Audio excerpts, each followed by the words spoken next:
The best way to find yourself is to lose yourself in the service of others, said Mohandas Karamchand Gandhi. Hello, ladies and gentlemen, and a very warm welcome to Evolving Consciousness. Today's video, we are going to talk about the ultimate spirit, but this talk is going to focus majorly on two stories which I am going to share in this video. So, the first story is about the valiant warrior who needs no introduction. The year 1580, and we are talking about the majestic king of Mewar, Maharana Pratap. So it so happened in the year 1580 that Maharana Pratap was overpowered by the Mughal dynasty. The Mughals were sort of seeming very heavy on Maharana Pratap. So Maharana Pratap came up with a strategy that he will keep low profile. He will focus his energy in rebuilding his army. He will live a frugal life. To put it simply, he live a very simple and a very non-showing off life. Frugal life essentially means a life which only requires needs to be met. A life which is devoid of a lot of flamboyance and luxuries. So it so happens one fine day, Maharana Pratap is gifted with a huge pile of mangoes. Now, in the olden days, there used to be this custom that there would be a person appointed just to taste whatever fruits or whatever food is being served to the king. That was a defense mechanism, that was a sort of a way to secure the fact that the food is not poisonous. In other words, to put it simply, it was done to create the food to be safer for the king, so that the king is not poisoned and there is no conspiracy at play which will kill the king. So this person was told to taste the mangoes. And this person started tasting the mangoes. He ate one mango and he said that, wow, this is delicious. And he requested the king, can I have another mango? The king said, please go ahead, have some. Then this event went on and on. The servant was asking for one more, and Maharana was like, okay, go ahead, have. And there came a point where the entire pile of mangoes was finished by the servant.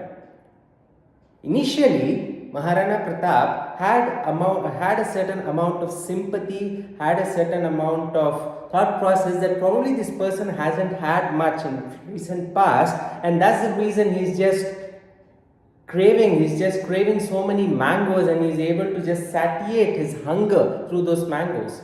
But there came a point when Maharana Pratap's emotions transformed from apathy, sympathy to disgust and despair. He told the servant, I thought you were doing me a service by eating the mangoes, but you seem to be a reckless person. You are just consuming all the mangoes which was supposed to be consumed by me. And Maharana Pratap asks him to shoo away for a bit, asks him to go away, and he takes a mango and starts chewing it. To his utter surprise, the mango appears to be absolutely sour and disgusting in taste. Maharana Pratap immediately spits out the mango on the floor and he tells that servant, what the hell, you were telling me all this while that this mangoes is sweet. But this mangoes is anything but good. The taste seems sour and bitter and it is absolutely preposterous. For this, the servant says, my dear Lord, I have always served your kingdom and you have always provided food on my plate. How can I do a great disservice to you by allowing you to eat that mango? And this is the reason I consumed all those sour mangoes. Now, the story has very deep message. It has deep connotations. It is very evident, it is normal to expect reciprocation in love and relationships. But the spirit of service is a completely different ball game. It goes beyond altruism as well. Service is something which does not require reciprocation. Service is a feeling, service is an act, a virtue which completely negates this act of reciprocation. The easiest way to make service a labor is to have expectations with it. But once the service is done with an intent of purity, with the intent of no return, no reciprocation, that is the highest virtue, that is the highest form of service. Now, interestingly, in the modern day context, we all hear of these words called service, but most of us are serving so that we can show off, or probably people will acknowledge or appreciate our work. This is a very easy way to kill the spirit of service. Om Swami was once asked by one of his devotees. Just to give you context, Om Swami is a well-known spiritualist and author across the globe. Now, this video is not about Om Swami, but just to give you a brief background about this personality. This man educated himself in Australia, Melbourne, Australia, and he had a benchmark in his mind that till the age of 30 I am going to retire and I am going to devote myself to spirituality, and he's going to take up sannyas and things like that. In the process, he built an empire worth 8,000 crores. And guess what? He donated everything. And he donated that 8,000 crore worth of property to someone who nobody knows in the world, to an unknown source. Now, this is what is called the act of service. This is what is called as true selfless contribution. Now, coming back to the message of this video, there is another story which is very insightful and deeply inspiring. Now, this story is about a person who happens to visit both hell and heaven. He gets the opportunity to visit both hell and heaven.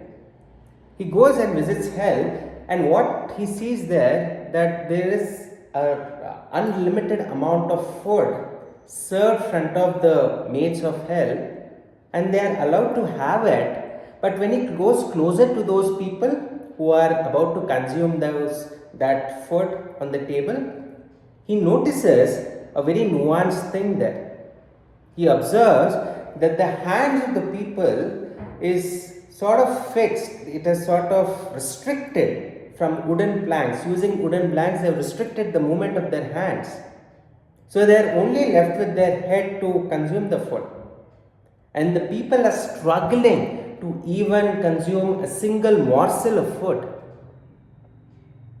Now, the person, the spectator, the onlooker was thinking in his mind that this is why these people are in hell. Even though they have food served in the table, they are unable to consume it. Now, this person eventually also goes to heaven. And guess what? He witnesses the same scene. The same scene to the level that even there people are restricted, the movement of their limbs are restricted. But here lies the key difference, here lies the distinguishing difference.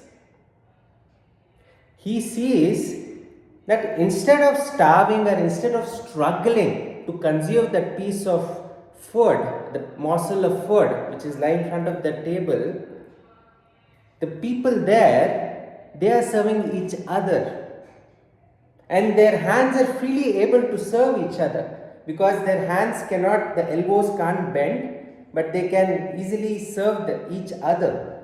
In the process, they are happy and they are feeling content because nobody is forced to go hungry there. Now, this person was pleasantly surprised and he rushed to hell, thinking that probably this piece of advice would help the people who are the inmates of hell. So he goes to hell. And what do you think happened?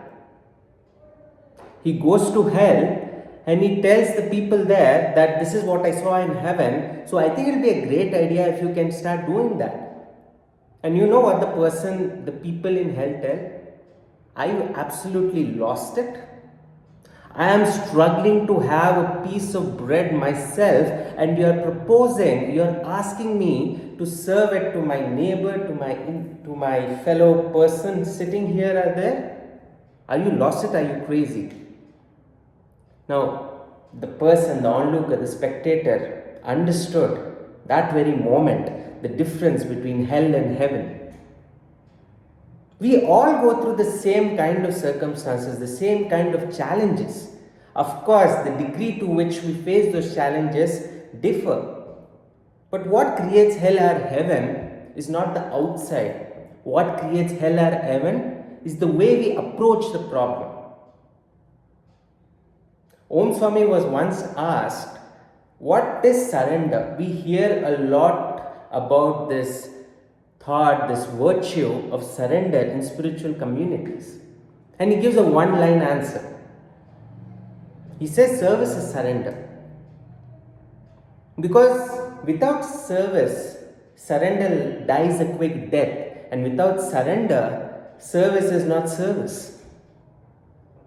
Now, this is a little bit deep. Allow me to explain it to you. Whenever we are faced with situations, challenges, paradoxes of life, the greatest service we can do to ourselves and to the situation is to have the right intent when responding to it. This is service in itself.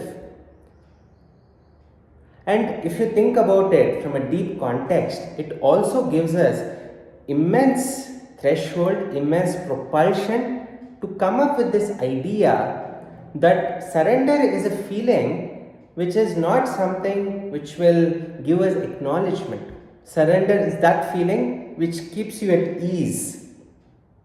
Recently, I heard a very interesting and humorous definition of ego. E-G-O, ego. That can be called as ease gone off. E-G-O, ease gone off. So surrender is that feeling which eases you with the very moment. You are naturally at ease.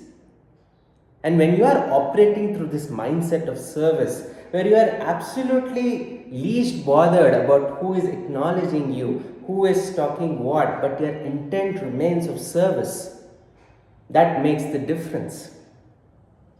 And the beauty about this point is it makes you so powerful, because if you think about it, we live in a world of reciprocation. We live in a world for tit for tat. But if someone has this kind of mindset as to how I can add value, how I can serve the people around me, or how I can contribute, the goodness within him rises. There is a beautiful line which I read which said, goodness doesn't mean that you create some impact. Goodness really means that you create a difference, you make a difference in someone's life. Because we all have these lofty goals that we need to reach so many people, all these kind of ambitions, there's nothing wrong with that. But the underlying intent, the underlying service, the underlying spirit should be the right one. I like to quote this example of the knife. If you look at the knife, it can be used to do a frivolous activity, a vicious activity like murder. Or the same knife can be used by a surgeon to save someone's life. Intent is the key. The spirit of the action is the key. Hope my today's video was valuable, and hope you were able to digest the message, the crux of the two stories which I shared in this video. Thank you so much. If you like the video, do share this video, because it has two potent stories which convey a lot of wisdom. Stories are an absolutely powerful way of influencing our psyche, because if you believe it or not, whether you realize it or not, we are all living in our bubbles. We all are telling each other stories. So it is very important that we tell the right kind of stories. Thank you so much. And if you like the channel, do subscribe, do share the content with all the people who you think deserve this kind of content. Thank you so much, and I'll meet you in the next video. Bye.